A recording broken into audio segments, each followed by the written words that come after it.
Khan. Shalom. First and foremost, I want to give all praise to Yahweh, Ba'ashem Yahushai, Ba'ashem Harakakodash.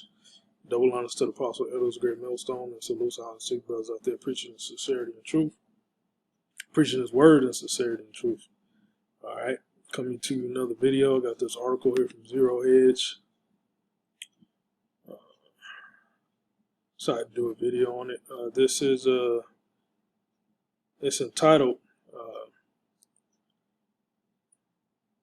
Diamond warns U.S. faces unprecedented risks from combo of inflation, war, and COVID.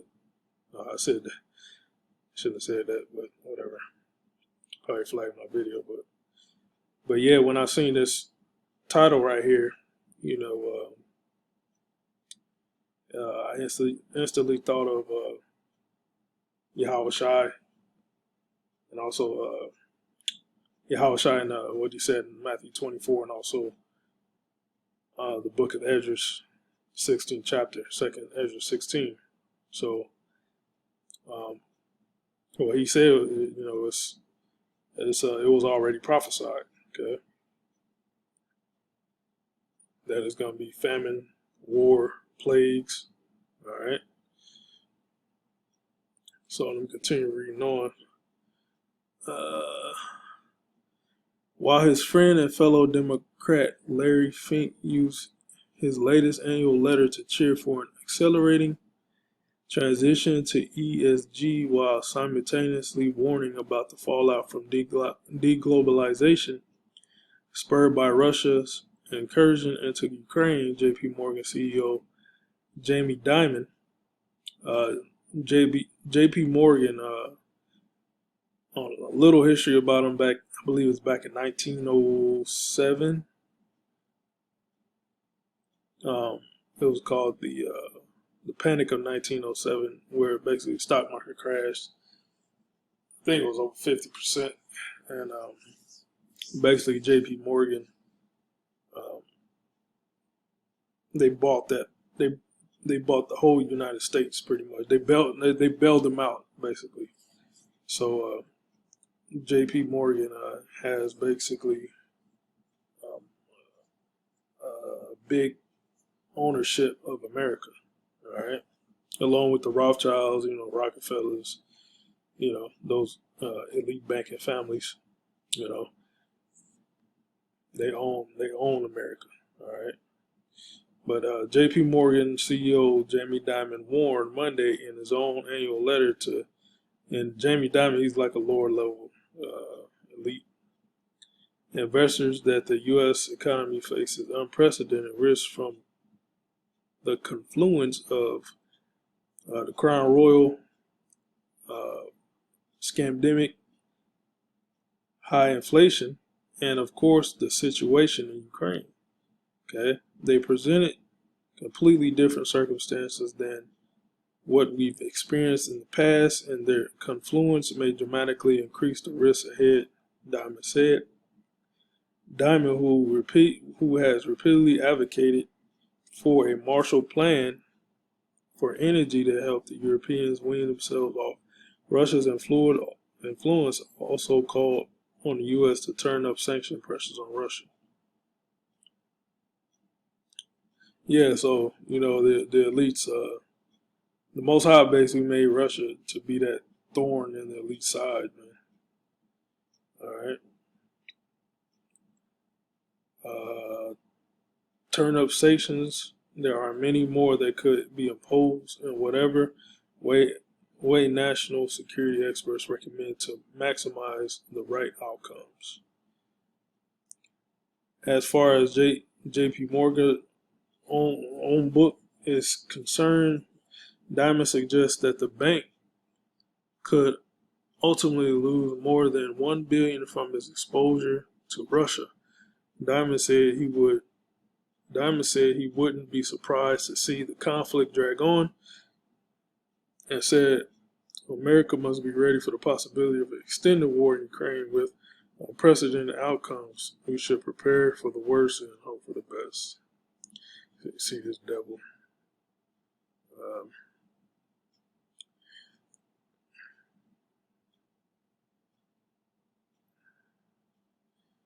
Let's read this. The U.S. economy is still going strong.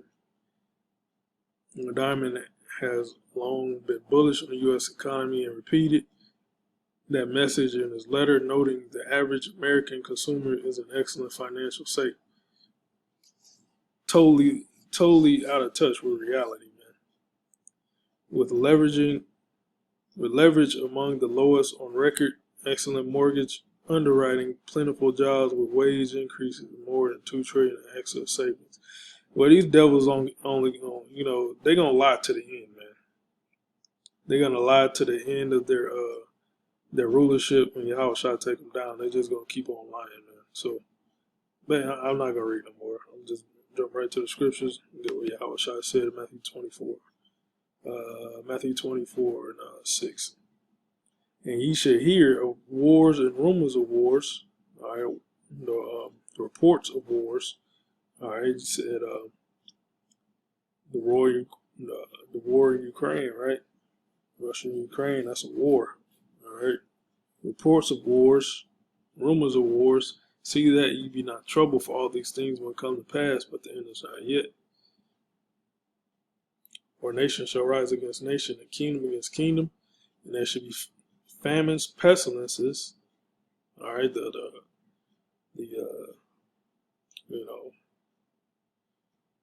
crown royal. All right, and earthquakes in diverse places. So yeah, I shall prophesy of wars, famines with inflation. Hyperinflation is gonna cause the famines. Okay? Pestilences are the disease, the viruses.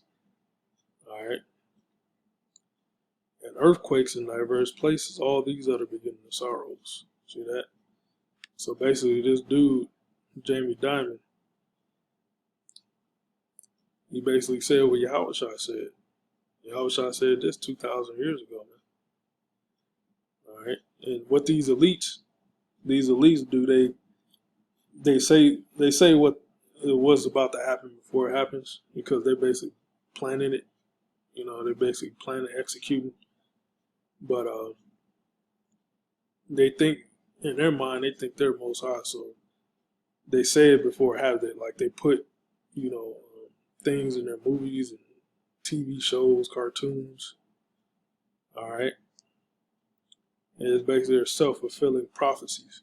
All right. But Yahushua already said it. Okay. Prophet Ezra also said it as well.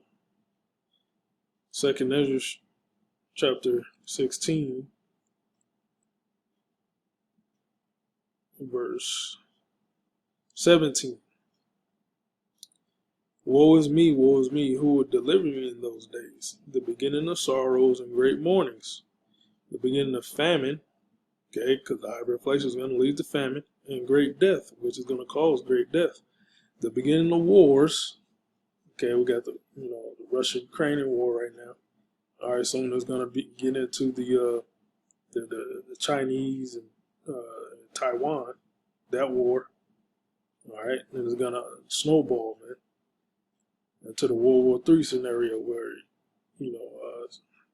Ezekiel 38 chapter, Russia's going to be a guard unto Iran. Sure, the small hats over there in Israel, they're going to wage war with Iran, and that's going to be another war, and it's going to snowball into the battle of Armageddon, the mountain of the truth, Yahweh Shaphat, the Most High's judgment. Okay, all those troops are going to wind up in the Middle East, and they're going to fight. Okay, that's the Armageddon. The beginning of wars and the power shall stand in fear. The beginning of evils, evil means bad time. What shall I do when these evils shall come? Behold, famine and plague, which diseases and viruses, okay, tribulation and anguish are sent as scourges for a minute. All right, like this, I said scamdemic, but it is, Esau actually put, a virus out there in the world, in earth. That's what he always does. All right, but Um, that's also going to snowball effect as well. Okay, and a lot of people are going to be dropping off that jab they took. All right, and Esau going to put something else out there in the world too, man. And a lot of people going to drop off that because Esau is the left hand of the Most High, man. Psalm 7. Esau is the left hand, is the sword of the Most High. Spot. Psalms. Okay. Psalm 17. 17, I think.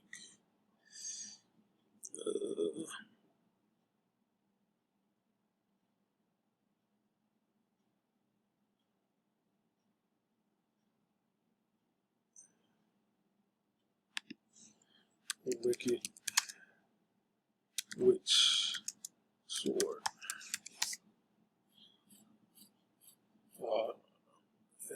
I overlooked it. Psalm 17 and 13. Arise, O Yahweh, disappoint him, cast him down, deliver my soul from the wicked, which is Esau, which is thy sword. See that? So the Lord is actually using Esau to cause all this death. All right. And also the Lord is going to use the angels to, also do other things, man, to cause great death. So, Yahushua, when he comes back, he's gonna bring great death as well, man, through the laser fire from the chariots, man. And they can't forget about the thermonuclear missiles, which the Lord put in the spirit of Esau Edom to create. Yeah, that's Isaiah the 54th chapter. All right, the Lord created the smith, blowed the coals in the fire to bring forth an instrument of his work, man. All right. So that's pretty much all I got. All right. Shalom.